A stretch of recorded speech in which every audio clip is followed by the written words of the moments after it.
அன்பானவர்களே, அன்பு வணக்கங்கள். மனம் சுத்தம் இல்லாமல் நீங்கள் எந்த கோயில்களுக்கு போனாலும் அதனால் கடுகளவு கூட பயன் கிடையாது. அதனால் பலன் கிடையாது. ஆலயம் என்பது ஆன்மா லயம் செய்யக்கூடிய இடம். அதனால்தான் அதற்கு ஆலயம் என்று பெயர். இதுவே தெரியாமல் பல பேர் கோயில்களுக்கு போகிறார்கள். 5 நிமிடத்தில் போய் வந்து விடுகின்ற ஒரு காரியம் அல்ல.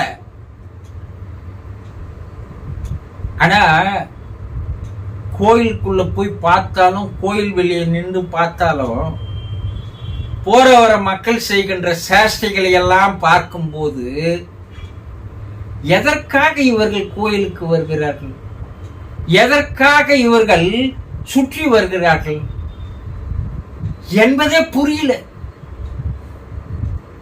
அது ஒரு வேடிக்கையாக இருக்கிறது.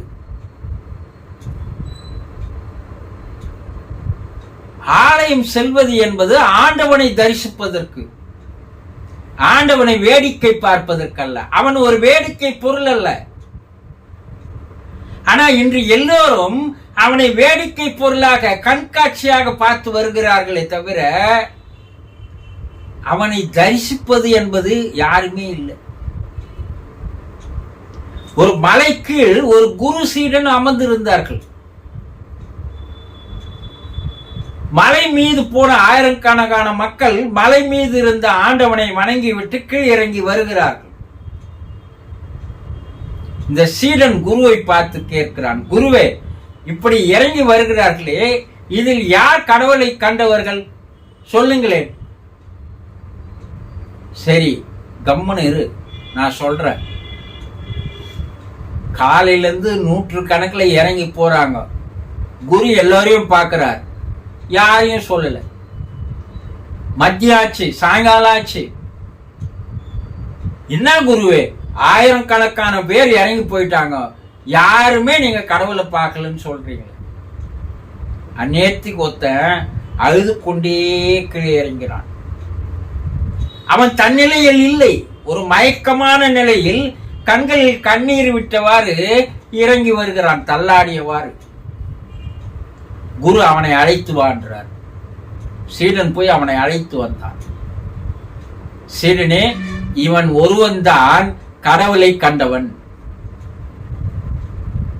அப்ப அவங்கிட்ட அந்த சீடன் கேட்கிறான், நீ கடவுளை பார்த்தியா? கடவுளை எல்லா இடங்களிலும் இப்போது பார்க்கிறேன்.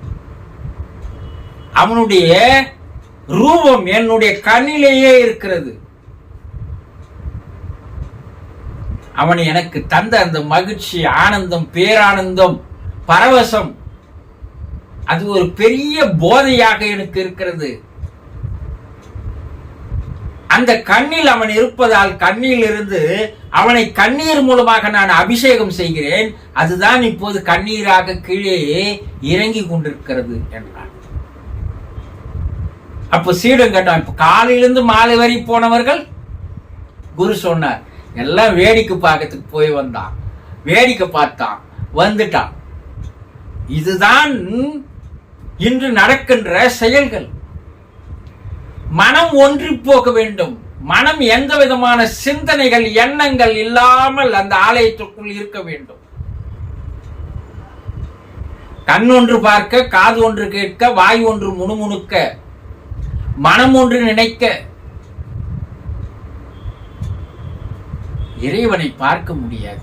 இறை தரிசனத்தை அங்கே காணவே முடியாது, உணரக்கூட முடியாது. ஒவ்வொரு ஆலயத்திற்குள்ளும் அந்த இறை அருள், இறை கடாட்சம் கிடைக்க வேண்டும் என்ற ஒரு அறிவியல் விஞ்ஞான அமைப்போடு தான் ஆலயங்கள் கட்டப்பட்டிருக்கிறது. அது எந்த முறையில் நாம் உள்ளே சென்றால், எந்த முறையில் நாம் இருந்தால், அந்த நேரத்தில் நாம் கருவறையில் இருக்கின்ற கடவுளை கற்பூர தீபம் காட்டும் போது அவனுடைய உண்மையான சுயரூபம் உங்கள் கண்ணிற்கு தெரிய வரும். அது கற்சிலை அல்ல. ஆனா எல்லோரும் கற்சிலையாக தான் நினைத்து வருகிறார்கள் இல்லையா? மரத்துள் மறைத்தது மாமரை யானை, மரத்துள் மறைந்தது மாமரை யானை. கடவுளை கண்டா கல்ல காணோம், கல்ல கண்டா கடவுளை காணோம். ரொம்ப ஈஸியா சொன்னாங்க. நீ அதை கல்லாக பார்த்தோமேயானால் அங்கே கடவுள் இல்லை. நீ கடவுளாக பார்ப்போமேயானால் அங்கு கல் இல்லை. ஆனா எல்லோரும் கல்லைத்தான் பார்க்கிறீர்களே தவிர கடவுளை பார்ப்பதில்லை. ஒரு சடங்கு, அது அவனுக்கு கூட செய்து கொள்வதில்லை. ஊராருக்கு தெரிவிக்கிறான், நான் கோயிலுக்கு போய் வந்தேன், நான் கோயிலுக்கு போய் வந்தேன். ஐயோ எவ்வளவு பயபக்தியா இவர் கோயில சுத்தி வராருப்பா. அவர் உண்மையான பயபக்திய, அவர் தான் பக்தர், அவர் தான் ஆன்மீகவாதி.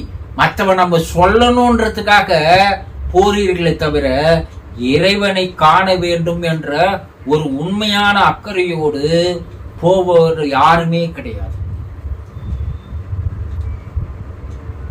இப்ப மனம் என்பது அங்கு இல்லாமல் போக வேண்டும்.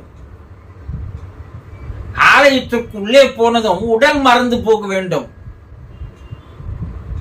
மனம் மறந்து போக வேண்டும், உணர்வு மறந்து போக வேண்டும், தன்னிலை மறந்து போக வேண்டும். அப்போது அந்த ஆலயத்தில் ஏற்படுகின்ற ஒரு அதிர்வு அலைகள் அப்போதுதான் உங்களால் புரிந்து கொள்ள முடியும். இன்று நீங்கள் கோயிலுக்கு போகிறீர்கள், ஆலயங்களுக்கு போகிறீர்கள் என்றால் ஒன்று உங்களை நீங்களே ஏமாற்றிக் கொள்கிறீர்கள், ஊரையும் ஏமாற்றுகிறீர்கள், கடவுளையும் ஏமாற்றுகிறீர்கள் என்பதை புரிந்து கொள்ளுங்கள். ஏமாற்றுக்காரர்களாக வாழ்வதை விட உண்மையை புரிந்து கொண்டு ஆலய தரிசனம் செய்யுங்கள். அங்கே ஆண்டவன் தரிசனம் காணலாம். புரிந்து கொண்டீர்களா? சந்தோஷம்.